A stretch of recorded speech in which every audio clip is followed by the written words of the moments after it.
Everyone, welcome back to another video. సుమారు 13వ శతాబ్దంలో నేటి ములుగు జిల్లాలోని దట్టమైన అడవుల్లో కోయ గిరిజనులు ఉండేవారు.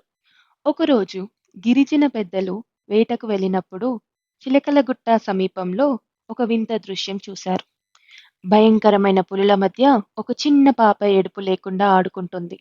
ఆ పాప చుట్టూ ఉన్న పులులు ఆమెకి కావలి కాస్తున్నట్లు ఉన్నాయి తప్ప హాని మాత్రం చేయడం లేదు. గిరిజ గిరిజన దొర ఆ పాపను తెచ్చుకొని సమ్మక్క అని పేరు పెట్టించుకున్నాడు. సమ్మక్క పెరిగే కొద్దీ ఆమెకు అద్భుతమైన శక్తులు ఉన్నాయని గ్రామస్తులు గుర్తించారు. ఆమె చేత్తో ఏ ఆకు ఇచ్చినా అన్ని రోగాలు నయమైపోయేవి. ఆమె మాట చెబితే ప్రకృతి స్పందించేది. అలా ఆమె ఆ జాతికి ఆరాధ్య దైవంగా మారింది. సమ్మక్క యవ్వనంలోకి వచ్చాక ఆమెను మేడారం పాలకుడైన పగిడిద్దరాజుకు ఇచ్చి వివాహం చేశారు. పగిడిద్దరాజు కాకతీయ చక్రవర్తుల కింద సామంతుడిగా ఉంటూ మేడారం ప్రాంతాన్ని పాలించేవాడు. వీరికి ముగ్గురు సంతానం.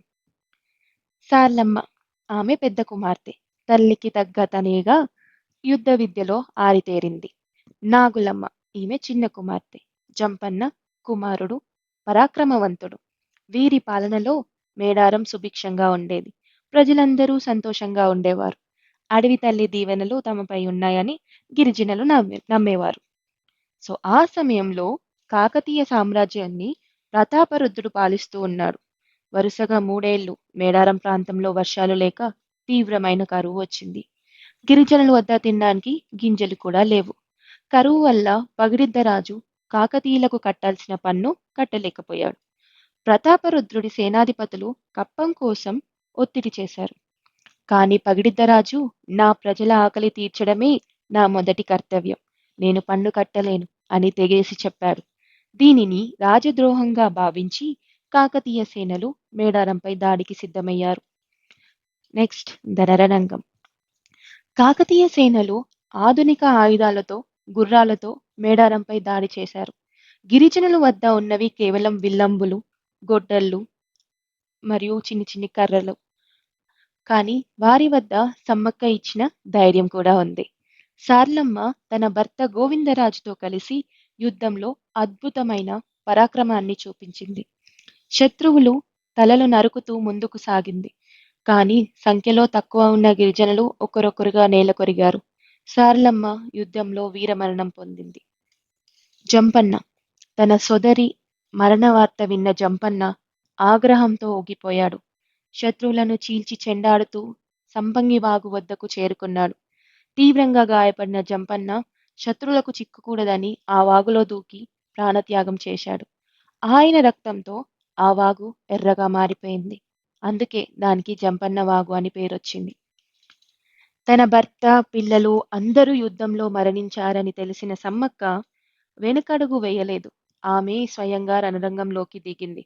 ఒక స్త్రీ ఇంతటి వీరత్వాన్ని ప్రదర్శించడం చూసి కాకతీయ సేనలు భయపడ్డారు.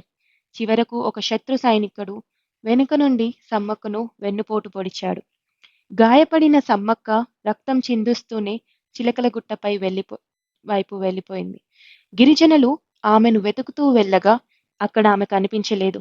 కానీ ఒక కుంకుమ భరణి, నెమలీకలు మరియు పులి అడుగుజాడలు కనిపించాయి. సమ్మక్క తల్లి దేవతగా మారి అదృశ్యమైందని భక్తుల నమ్మకం. సో మన హైదరాబాద్లోని జగద్గిరి గుట్టలో ఈ దేవతల ఆలయం ఏర్పడడం వెనుక ఒక గొప్ప సంకల్పం ఉంది. 30-40 ఏళ్ల క్రితం మేడారం వెళ్ళడం అంటే ప్రాణాలతో చెలగాటమే. రోడ్లు లేవు, వాహనాలు కూడా లేవు. మేడారం వెళ్ళలేని పేద భక్తుల కోసం ఈ ప్రాంతంలోని గిరిజనులు పెద్దలు ఒక నిర్ణయం తీసుకున్నారు. మేడారం నుండి పవిత్రమైన మట్టిని, కుంకుమను తెచ్చి జగద్గిరి గుట్టపై ప్రతిష్ఠించారు. జగద్గిరి జగద్గిరి గుట్ట కొండ ప్రాంతం సరిగ్గా మేడారం లాగే ఉండడంతో భక్తులు ఇక్కడ పూజలు చేయడం ప్రారంభించారు. భక్తుల కోరికలు తీరడం మొదలవడంతో ఇది మినీ మేడారంగా ప్రసిద్ధి చెందింది. నేడు ఇక్కడ జాతర సమయంలో మేడారం కంటే ఎక్కువ రద్దీ కనిపిస్తూనే ఉంటుంది. సో ఇక్కడ విగ్రహాలు ఉండవు. కేవలం పసుపు, కుంకుమలతో అలంకరించిన గద్దెలు మాత్రమే ఉంటాయి. అమ్మవార్లకు బెల్లం సమర్పించడం ఇక్కడి ప్రధాన ఆచారం. భక్తులు తమ మొక్కుల కోసం నిలువు దోపిడీ ఇస్తూ ఉంటారు. ఇది మన సమ్మక్క సారలమ్మ జాతర. జాతర అంటే కేవలం భక్తి కాదు. అది మన తెలంగాణ గడ్డపై పుట్టిన వీరత్వం. స్త్రీ శక్తికి అన్యాయంపై చేసిన సమరం.